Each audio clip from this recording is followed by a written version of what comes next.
شفقت کے تعلق سے جسے انہوں نے بتایا، میرے حضور علیہ الصلوۃ والتسلیم فرماتے ہیں کہ جو انسانوں پر رحم نہیں کرتا، اللہ کے بندوں پہ رحم نہیں کرتا، اس پہ بھی کبھی رحم نہیں کیا جاتا، اللہ اس پہ رحم نہیں کرتا۔ آج ہم لوگ رو رہے ہیں ادھر ادھر لوگوں کے ساتھ کہ بھائی ہمارے ساتھ اتنا ظلم ہو رہا ہے اور اتنا۔ میرے بھائی حقیقت میں اگر ہم اللہ کے بندوں کے ساتھ اللہ کی مخلوق پہ رحم کرنا شروع کر دیں، ہمارے دل میں نرمی آ جائے، تو یہ میرے حضور کا بتایا ہوا فارمولہ ہے کہ جو زمین والوں پہ رحم کرے گا، آسمان کا مالک اس پہ رحم کرے گا۔ بچوں، آج ہم لوگ اپنے بچوں کو چومنا، بچوں کے ساتھ پیار کرنا اپنی مردانگی کے خلاف سمجھتے ہیں۔ بہت سارے لوگ ایسے ہیں ابھی بھی اس دنیا میں بھی 2024 میں بھی۔ پہلے لوگ کہتے تھے بیٹیوں کو دفن کرتے تھے، زندہ دفن کر۔ ابھی آپ نے کیا سنا؟ میرے حضور نے اصل میں دنیا میں آ کر کے لوگوں کو صحیح معنوں میں انسان بنایا ہے، اور یہی اصل میں اسلام ہے کہ آپ صحیح معنوں میں اسلام بن جائے۔ جب ہم لوگ کہتے ہیں کہ بھیا صحیح معنوں میں مسلمان بن جائیے، صحیح اچھے انسان بن جائیے، تو اچھے انسان کا مطلب ہم لوگ کیا سمجھتے ہیں؟ بھیا داڑھی رکھ لو، ٹوپی لگا لو اور 5 وقت کی نماز شروع کر دو تو گویا تم اچھے انسان بن گئے۔ باقی باہر بول کے کتنی بھی غلاظتیں بکو، کتنی بھی گالیاں دو اور کتنا بھی اتیاچار کرو، ظلم کرو، اس سے مطلب نہیں ہے بس یہ کہ تم نماز پڑھ رہے ہو، 5 وقت کی داڑھی ٹوپی ہے تو گویا تم اچھے مسلمان ہو۔ لیکن ایسا نہیں ہے۔ اچھا بننے کا مطلب کیا ہے؟ اچھا بننے کا مطلب کیا ہے کہ آپ جہاں مسجد میں اچھے ہیں، بازار میں بھی اچھے رہیں، گھر میں بھی اچھے رہیں، لوگوں کے ساتھ بھی اچھے رہیں۔ تو میرے حضور نے دنیا میں آ کر کے لوگوں کو اچھا ایک انسان بنایا ہے۔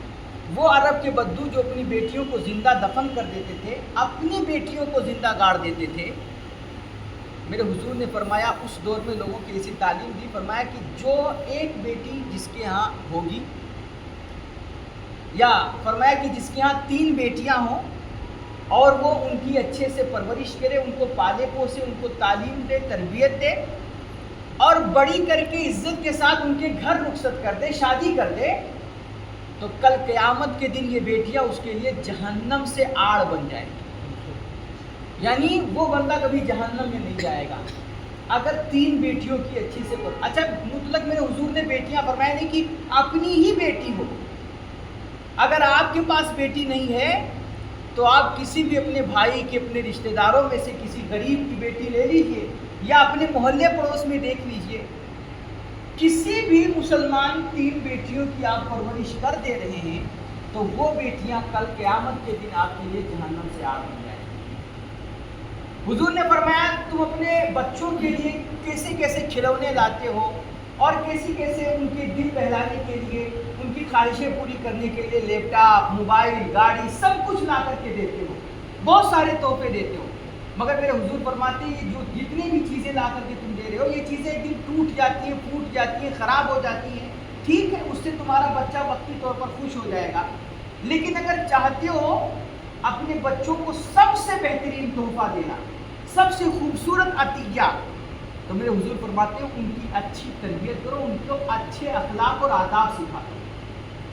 پھر کیا ہوگا؟ اگر موبائل دیا، گاڑی دیا تو چند دن میں خراب ہو جائے گی وہ چیز اور وہ ختم ہو جائے گی، لیکن اگر تم نے ان کو اچھے اخلاق اور آداب سکھا دیے تو بچپن سے لے کر بڑھاپے تک اور بڑھاپے کے بعد موت تک وہ چیزیں ان کو کام آئیں گی، اور ہمیشہ جہاں بھی رہیں گے ان کو عزت ملے گی، اور ان کو بھی عزت ملے گی، ساتھ ساتھ آپ کو بھی عزت ملے گی۔ کتنے اچھے ماں باپ رہے ہوں گے جنہوں نے اپنے بچے کی اتنی اچھی تربیت کی۔ تو ماں باپ بچوں کے لیے سب سے بہترین تحفہ اچھے اخلاق اور ان کی اچھی تربیت، بچوں کی اچھی تربیت اور ان کو عزت کے ساتھ ان کے گھر رخصت کرنا، ان کا اچھے سے پالن پوشن کرنا۔ میرے حضور فرماتے ہیں دنیا میں سب سے بہترین گھر جانتے ہو کون سا گھر ہے؟ سب سے اچھا گھر، سب سے بہترین گھر، فرماتے ہیں وہ گھر ہے کہ جس گھر میں کسی اناتھ کی پرورش ہوتی ہے، یتیم کی پرورش ہوتی ہے۔ کہتے ہیں سب سے اچھا دسترخوان ہم لوگ سمجھتے ہیں جس پہ بڑے بڑے ودھائک آئے، وزیر آئے، مشیر آئے، بڑے بڑے لوگ حکمران آ کر کے بیٹھیں اور محلے پڑوس کے سرکردہ لوگ آ جائیں تو سمجھ لو وہ دسترخوان سب سے کامیاب دسترخوان ہے۔ میرے حضور فرماتے نہیں، سب سے کامیاب دسترخوان، سب سے اچھا دسترخوان وہ دسترخوان ہے جس پہ کوئی یتیم آ کر کے بیٹھے، اس کو اچھے سے کھلایا جائے، اس کے ساتھ اچھا سلوک کیا جائے۔ اور اس کا الٹا فرماتے سب سے برا گھر دنیا کا وہ گھر ہے جس میں کوئی یتیم رہتا ہے، اس کے ساتھ بدسلوکی ہوتی ہے۔ کل ملا کر کے میں آپ کو کتنی باتیں کل ملا کر کے جتنا بھی اسلام کے جو قرآن ہیں، حدیثیں ہیں، اور میرے حضور کی 63 سالہ زندگی کا اگر آپ نچوڑ دیکھیں تو آپ کو حاصل کلام یہی ملے گا کہ اسلام کا مطلب ہے حسن اخلاق، اسلام کا مطلب ہے اچھا ویوہار، اسلام کا مطلب ہے لوگوں کے ساتھ نرمی اور شفقت کرنا۔ یہ چیز آ گئی۔ آج لوگ سمجھتے ہیں کہ بھیا مطلب کسی کے ساتھ بھی کوئی بھی معاملہ کرو، دل دکھاؤ، گالی دو، لوٹ گھسوٹ کرو، رشوت لو، خون چوسو غریبوں کا، جتنی مرضی ہو 2 نمبری کرو، اور مسجد جا کر کے 2 رکعت ادا کر دو، نماز پڑھ دو تو سمجھ دو جنت اپنی ہے۔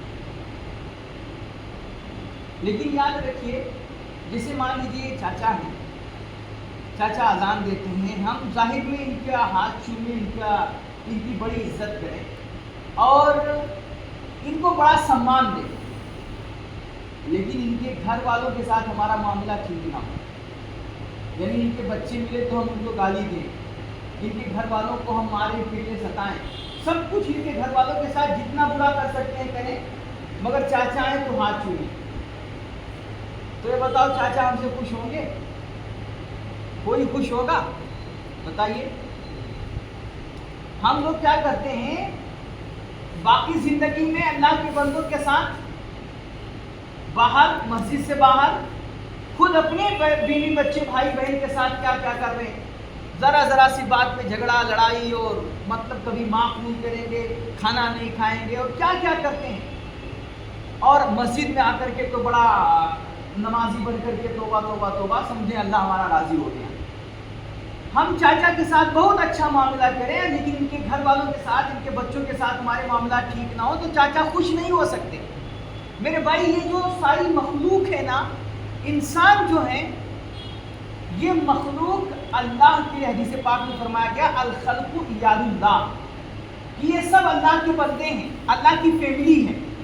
اللہ ویسے بیوی بچوں سے پاک ہے، لیکن سمجھانے کے لیے کہ جیسے گھر کا ایک ذمہ دار ہوتا ہے اور باقی ساری فیملی ہوتی ہے، ایسے اللہ ساری کائنات کا خالق و مالک ہے، اور باقی دنیا اس کی فیملی ہے، اس کا خاندان، اس کے گویا مان لیجیے کہ اس کے سارے بندے ہیں۔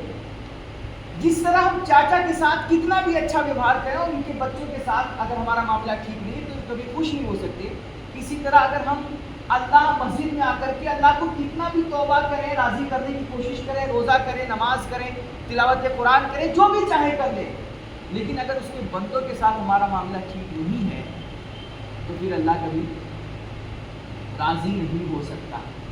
اللہ کو راضی کرنا چاہتے ہیں تو سب سے پہلے کیا کریں؟ اس کے بندوں کو راضی کریں۔ آپ کبھی کبھی سفر کر رہے ہوتے ہیں، کہیں جا رہے ہوتے ہیں، اور ایک اجنبی بندہ مل جائے، اس کے ساتھ چھوٹے چھوٹے بچے ہوں، نہ جان نہ پہچان، صرف اس کے بچوں سے پیار کرنا شروع کر دیجئے، وہ بندہ خوش ہو جاتا ہے۔ ہوتا ہے کہ نہیں ہوتا ہے؟ دیکھیے ایسا کبھی تم لوگ کہ کبھی کبھی ایسے راستے سے جا رہے ہیں اور کوئی کسی کے پاس چھوٹا سا بچہ ہے اور کوئی اس سے آپ کا تعلق نہیں تھا، بس بچے پہ پیار آ گیا، آپ نے تھوڑا سا اس کو چچکا دے دیا اور ہلکا سا اس کے کان کو سہلا دیا پیار سے، محبت سے، تو اس کا جو باپ ہوگا، اس کی ماں ہوگی، جو بھی بڑا بندہ ہوگا، وہ خوش ہو جاتا ہے کہ یار میرے بچے سے پیار کر رہا ہے کہ نہیں؟ بس یہی معاملہ سمجھو بھیا کہ آپ اللہ کے بندوں کے ساتھ ذرا پیار کر کے دیکھیے، اللہ کی مخلوق پہ رحم کر کے دیکھیے، ماں باپ کے ساتھ، بھائی بہن کے ساتھ، خاندان رشتہ دار کے ساتھ، بیوی بچوں کے ساتھ اچھا سلوک کر کے دیکھیے، یہ راضی ہو گئے نا، آپ کا اللہ بڑا کریم ہے، بڑا رحیم ہے، وہ راضی ہو گئے۔ سب سے آسان طریقہ اللہ کو راضی کرنے کا کیا؟ حضرت علامہ جامی رومی علیہ رحمہ فرمایا کرتے ہیں کہ اللہ کو راضی کرنے کے بہت سارے طریقے ہیں، ہزاروں طریقے ہیں اللہ کو راضی کرنے کے، کیونکہ وہ کریم ہی بڑا ہے، وہ تو ایک آنسو پہ راضی ہو جاتا ہے، ساری زندگی کے پاپ دھل کر کے رکھ دیتا ہے۔ کوئی ایک کتنا بڑا بھی پاپی ہو، آ کر کے آخر میں کہہ دے اللہ مجھے معاف کر دے، سچے دل سے توبہ کر دے، تو اللہ بڑے بڑے ڈاکوؤں کو، شرابیوں کو اور زانیوں کو وہ پل بھر میں معاف کر دیتا ہے۔ تو وہ بہت سارے اس کو معاف راضی کرنے کے ہزاروں طریقے ہیں، لیکن علامہ جامی رومی فرماتے ہیں کہ سب سے آسان طریقہ اللہ کو راضی کرنے کا اور سب سے سہج طریقہ جو میں نے دیکھا وہ کیا ہے؟ اللہ کے بندوں کو راضی کرنا، مخلوق کی خدمت کرنا۔ یعنی اگر اللہ کے بندے تم سے راضی ہو گئے،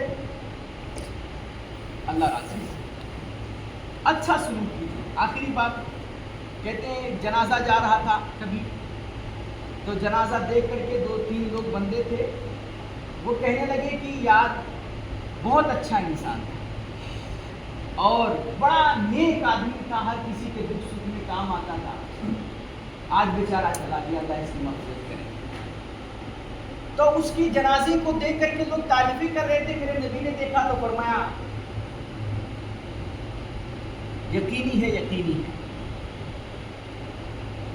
اور پھر کچھ دن گزر گئے، پھر اسی راستے سے دوسرا جنازہ جا رہا تھا، تو اس جنازے کو دیکھ کر کے لوگ برا بھلا کہہ رہے تھے، الٹا سیدھا بول رہے تھے کہ اچھا ہوا جان چھوٹی مر گیا۔